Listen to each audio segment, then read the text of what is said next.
নমস্কার বন্ধুরা, আশা করছি সবাই ভালো আছো।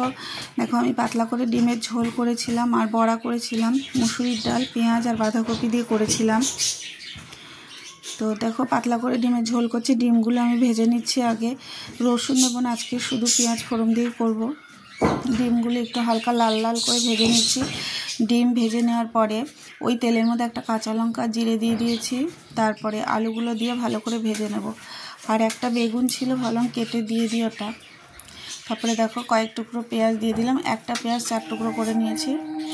এটা ভালো করে ভাজা হয়ে যাওয়ার পরে হলুদ দিয়ে দিলাম। বেগুনটা আমি তুলে নিয়েছি, নাহলে পুরো গলে যাচ্ছিল।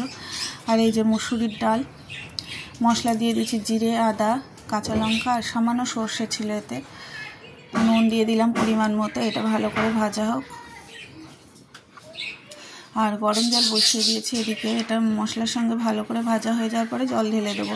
এদিকে ডিম দিয়ে ভেজে নিচ্ছি, আর এদিকে কালো জিরে, হলুদ, নুন দিয়ে আমি বড়াটা করে নেব। জল দিয়ে দিয়েছি, আর 2টো ডিম ভেঙে গেছে, তুলে রেখেছি আগের থেকে। এটা পরে দেবো, তরকারিটা নামানোর পরে।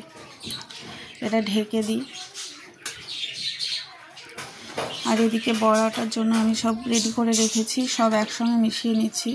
মুসুরির ডাল আর চাল ছিল, তার মধ্যে দিয়ে দিয়েছি হলুদ, নুন, সামান্য চিনি, কালো জিরা আর বাঁধাকপি আর পেঁয়াজ। দেখো তরকারিটা আমার হয়ে গেছে। আর এদিকে বড়াটাও আমার কিছুটা হয়ে গেছে, কিছুটা সরিয়ে রাখছি বড়া। এদিকে একটা বাটিতে নিয়ে নিয়েছি। আর ওদিকে কড়াইতে আরও কয়েকটা বড়া হচ্ছে। এই যে কড়াইতে আরও হচ্ছে। সবাই একটু পাশে থাকবে আশা করছি আমি এটা। আর সবাই সুস্থ থেকো, ভালো থেকো।